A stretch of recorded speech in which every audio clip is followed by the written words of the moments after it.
San Francisco has one of the most dynamic offenses across the entire league, and when I watch it, I'm always amazed at how the running backs move and the lanes that open up, and which running backs succeed and fail. And it seems like every year the Niners select a running back in the third round, whether it be Trey Sermon or even last year's pick, TDP, and they amount to nothing. But later round guys somehow turn into the bell cow for the 49ers, whether that's been Raheem Mostert in the past or he's been more recently Jeff Wilson Jr. I'm pointing this out to highlight that the 49ers have been able to get the most out of late round and undrafted guys. And the big reason for this is because of Bobby Turner, their running backs coach. He's one of the best running backs coach across the entire league. And he's able to pick out the player that he sees is going to fit inside the system and then coach them up accordingly.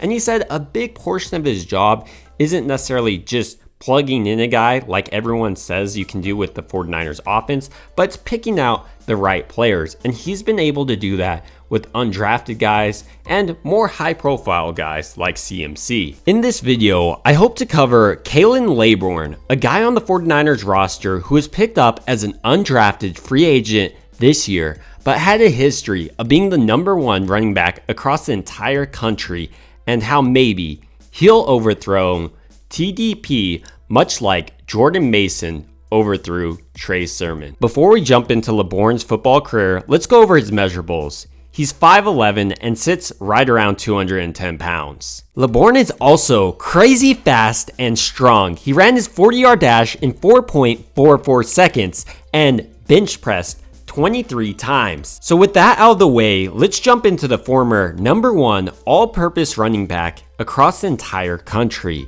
Khalan Laborn. Laborn started his football career at Bishop Sullivan Catholic High School in Virginia Beach, Virginia. He was a 5-star recruit in the 2017 college football recruiting class, rated as the #1 all-purpose back across the entire country by 24/7 Sports and Rivals.com. During his senior year alone, Laborn rushed for 1,969 yards and 23 touchdowns. Coming out of high school, Laborn had offers from Alabama, Arizona State, Auburn, and Florida State. Ultimately, Laborn chose Florida State. Going into college, Laborn must have had high hopes as the nation's #1 back, playing extremely well and then being drafted in the NFL draft. But things always don't go according to plan.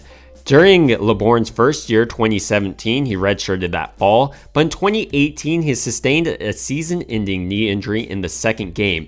As a redshirt sophomore in 2019, he rushed for 297 yards and 63 carries. He also racked in 10 receptions for 66 yards. That following year, in 2020, he was dismissed from the Florida State program for violation of team rules. He then completed his degree at Florida State. While Laborn's time at Florida State ended, his dream of making it into the NFL was not yet finished or realized.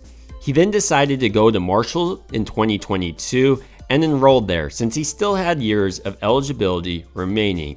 In 2022, Laborn went off. He never had less than 100 yards from scrimmage, and during that year, he amassed 1,513 yards running and 16 touchdowns to go along with that. He also had 116 yards receiving. During his time at Marshall, you saw what made Laborn a #1 back in the country coming out of high school. He was fluid when he was running, also set up nice run lanes, and could break tackles pretty easily, whether it be running over guys or just juking them out of his shoes. So then that leads to the question, with such a blistering fast 40-yard time of 4.4 seconds and also having those crazy stats, why wasn't Laborn actually drafted in that year's draft?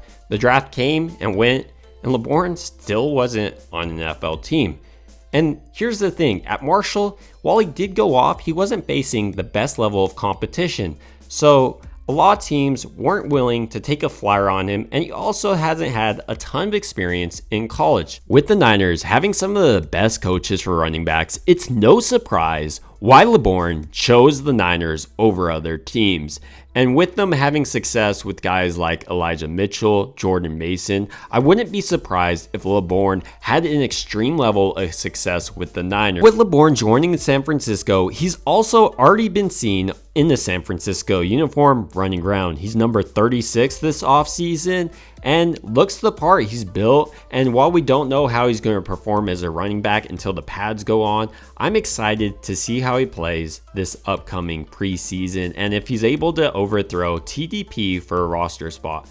I'd love to hear your thoughts down below on LeBourne and the 49ers running back stable. It would also mean a ton to me if you guys liked and subscribed. Thank you guys so much for watching.